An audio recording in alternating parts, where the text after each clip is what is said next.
നമ്മുടെ കൊല്ലം ജില്ലയിൽ കഴിഞ്ഞ ദിവസം ഒരു കൊലപാതകം നടന്നിരുന്നു. ഒരു അച്ഛൻ, ഒരു പെൺകുട്ടിയുടെ അച്ഛൻ പെൺകുട്ടിയുടെ ഇഷ്ടക്കാരനെ, അതായത് ആൺ സുഹൃത്തിനെ കത്തി ഉപയോഗിച്ച് കൊലപ്പെടുത്തിയെന്നായിരുന്നു ഒരു വാർത്ത. പിന്നീട് ഇതിന്റെ പല വേർഷനുകൾ പല ചാനലുകളിൽ, സോഷ്യൽ മീഡിയയിലൊക്കെ നമ്മൾ കണ്ടു. ചിലരൊക്കെ പറഞ്ഞു ഈ പെൺകുട്ടിയെ ഇവൻ ശല്യം സഹിക്കവയ്യാതെ ഈ ഒരു യുവാവിനെ അച്ഛൻ വീട്ടിലേക്ക് വിളിച്ചെഴുതി കൊലപ്പെടുത്തി. വേറൊരു പക്ഷം പറഞ്ഞു, അതായത് ഇവര് തമ്മിൽ വലിയ പ്രണയത്തിലായിരുന്നു, ആ പ്രണയബന്ധത്തെ ഇഷ്ടപ്പെടാതെ വന്ന് അച്ഛൻ കൊലപ്പെടുത്തിയതാണ്.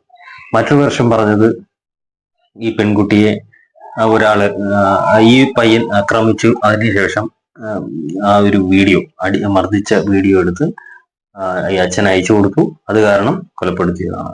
അങ്ങനെ പല വെർഷനുകളാണ് ഈ ഒരു വാർത്തയെ കീറി മുറിച്ചുകൊണ്ട് പത്രദൃശ്യ മാധ്യമങ്ങളിലും അതുപോലെ സോഷ്യൽ മീഡിയ ഇടങ്ങളിലും ഒക്കെ പ്രചരിച്ചത്.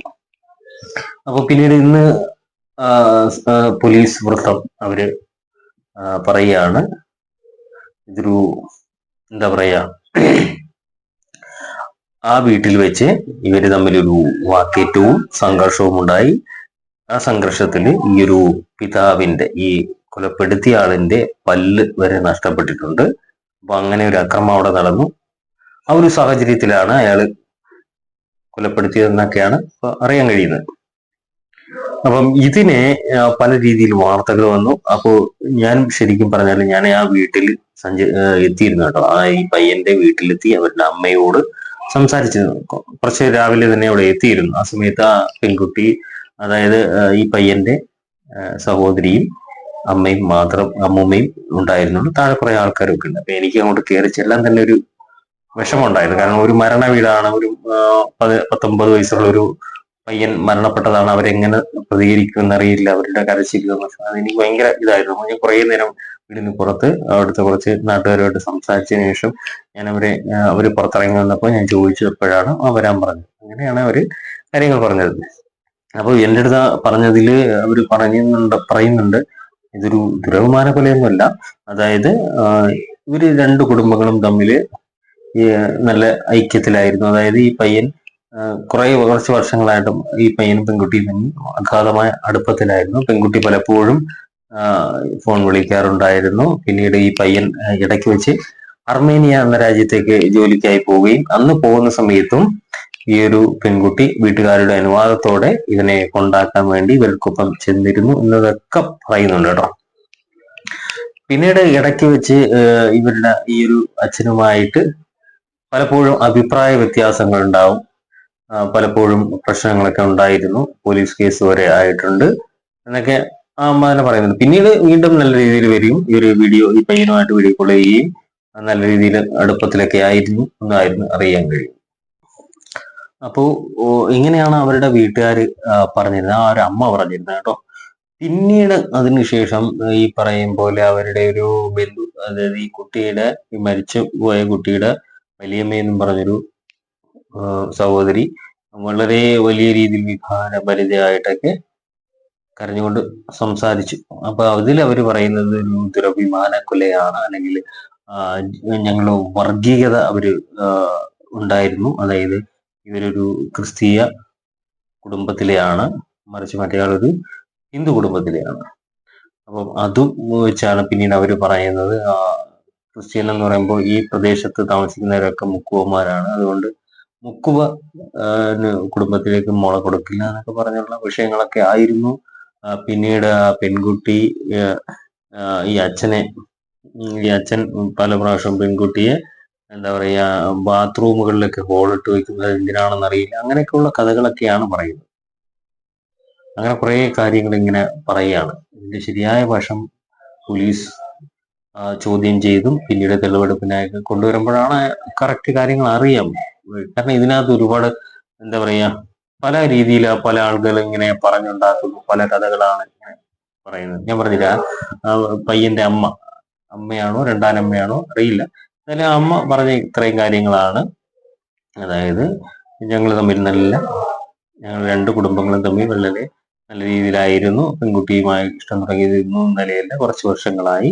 അന്നോട്ട് ഇഷ്ടത്തിലാണ്. പലപ്പോഴും അയാളോട് വരാറുണ്ടായിരുന്നു, സംസാരിക്കാറുണ്ടായിരുന്നു, നല്ല രീതിയിലായിരുന്നു എന്നൊക്കെയാണ്. പിന്നെ ഇതിനിടയിൽ എന്തെങ്കിലുമൊക്കെ ഉണ്ടായിരിക്കും. കാരണം എന്ന് പറഞ്ഞാൽ ആ ഒരു അവസാനത്തെ ആ സംഘർഷം നടന്നു എന്ന് പറയുന്ന സമയത്ത് ആ മനുഷ്യന്റെയും ഒരു പല്ല് നഷ്ടപ്പെട്ടിട്ടുണ്ട്. അപ്പോൾ അവിടെ ഒരു സംഘർഷമുണ്ടായി, ഒരു എന്താ പറയാ, നല്ല രീതിയിലൊരു വഴക്കുണ്ടായി. ചിലപ്പോ ഈ പറയുന്ന കൊല്ലാൻ വേണ്ടിയാണോ അയാൾ കരുതിക്കൂട്ടി ഇരുന്നതാണോ, അല്ലെങ്കിൽ ചിലപ്പോ ആ ഒരു സമയത്ത് ജീവൻ രക്ഷാർത്ഥം ചെയ്തതാണോ എന്നൊക്കെ ഉള്ളത് ഇനി പോലീസാണ് പറയേണ്ടത്. ഏതായാലും ഈ കൊലപാതകം എന്ന് പറയുമ്പോൾ കൊലപാതകം തന്നെയാണ്, അത് അർഹിക്കുന്ന ശിക്ഷ തന്നെ കിട്ടണമെന്നുള്ളത്. ഇനി സൈബർ ഇടങ്ങളിലൊക്കെ പല രീതിയിൽ ഇത് പ്രചരിക്കുന്നു. പലരും ആ ഒരു അച്ഛനെ സപ്പോർട്ട് ചെയ്തു, ആ പെൺകുട്ടിയുടെ അച്ഛനെ സപ്പോർട്ട് ചെയ്തു, ഇങ്ങനെ വലിയ രീതിയിൽ സംസാരിക്കുന്നു. അപ്പോൾ ഈ ഒരു ദുരഭിമാന കൊലയെന്നും പറഞ്ഞ് വാർത്തകളിലൊക്കെ ഇടം പിടിക്കുമ്പോൾ അതിനെ സപ്പോർട്ട് ചെയ്ത് ഒരുപാട് പേര് വരുന്നുണ്ട്. ആ പയ്യനെ അങ്ങനെയാണ് ഇല്ലാതാക്കി പറഞ്ഞൊക്കെ. ഏതായാലും ഇതിനകത്ത് ശരിക്കും കൊലപാതകം കൊലപാതകം തന്നെ, അതിന് വേണ്ട ശിക്ഷയും തന്നെ. എന്നിരുന്നാൽ പോലും നമ്മളൊരു കാര്യം മനസ്സിലാക്കേണ്ടതുണ്ട്. അതായത് ഒരു അച്ഛനും അമ്മയും അവരുടെ കുഞ്ഞ് ജനിക്കുമ്പോൾ തന്നെ എന്തോരം സന്തോഷത്തിലാണ് അതിനെ വളരെ വലിയ രീതിയിൽ, ഇല്ലേ, തറയിൽ വെച്ചാൽ എന്താ പറയാ, ഉറുമ്പരിക്കും ആ രീതിയിലാണ് അവർ വളർത്തി വലുതാക്കി. അതിന്റെ കളിയും ചിരിയും അതിന്റെ ഓരോ ചലനങ്ങളും അവര് കണ്ട് മനസ്സിലാക്കി ആ ഒരു സ്നേഹവും സന്തോഷവും ഒക്കെ അനുഭവിച്ചിട്ടുണ്ട്. എത്ര വലിയ മക്കൾ എത്ര വലിയതായ ആയാൽ പോലും അച്ഛനമ്മമാർക്ക് മക്കളെപ്പോഴും കുഞ്ഞു തന്നെയാണ് മനസ്സിൽ.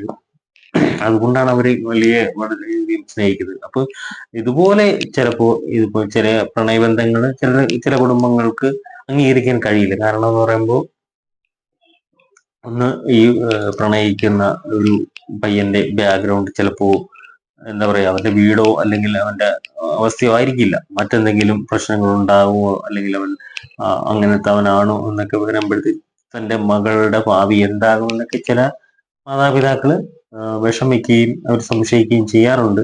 ചിലപ്പോ ഒരു പരിധി വരെയൊക്കെ അവർ ഇതിനോടൊക്കെ വിയോജിക്കുകയും ചെയ്യും. പിന്നീട് മക്കളുടെ ഇഷ്ടത്തിന് വേണ്ടി ചിലപ്പോൾ തയ്യാറാകുന്നവരും ഉണ്ട്.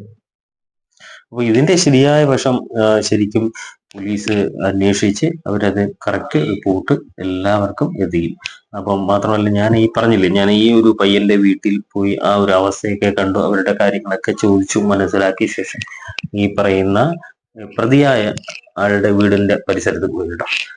വലിയ ഒരു വീടൊക്കെ തന്നെയാണ്, നല്ല രീതിയിലാണ്. അപ്പൊ ആ പെൺകുട്ടിയുടെ അമ്മ വിദേശത്താണ്. അത് മാത്രമല്ല, പരിസരത്തൊക്കെ അന്വേഷിച്ചപ്പോ അയാൾക്ക് ഒരു 2 ബൈപ്പാസോളം കഴിഞ്ഞ ഒരു വ്യക്തിയാണ്. അത്രത്തോളം ഒരു ശാരീരിക അവശതകളൊക്കെ ഉള്ള വ്യക്തിയാണ്. അയാൾ ഇപ്പം മദ്യപാനിയാണ് കേട്ടോ.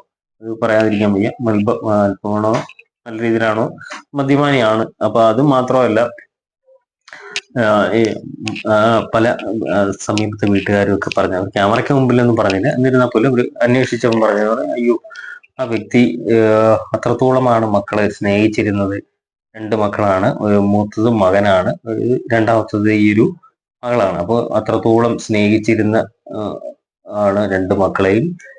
അപ്പോൾ അമ്മയും അമ്മൂമ്മയും കുഞ്ഞും മാത്രമേ ഉള്ളായിരുന്നു. പിന്നീട് ഇതിന്റെ പഠിത്തത്തിന്റെ ആവശ്യത്തിന് വേണ്ടിയാണ് ഈ പറയുന്ന ബന്ധു വീട്ടിലേക്ക് മാറ്റിയതെന്നൊക്കെയാണ് അയാൾ പറയുന്നത്. അയാള് ഓണത്തിനൊക്കെ ടൂർ പോയിരിക്കുകയായിരുന്നു, അവിടെ വേറെ ആരും ഇല്ലായിരുന്നു എന്നൊക്കെ പുള്ളി പറയുന്നുണ്ട്.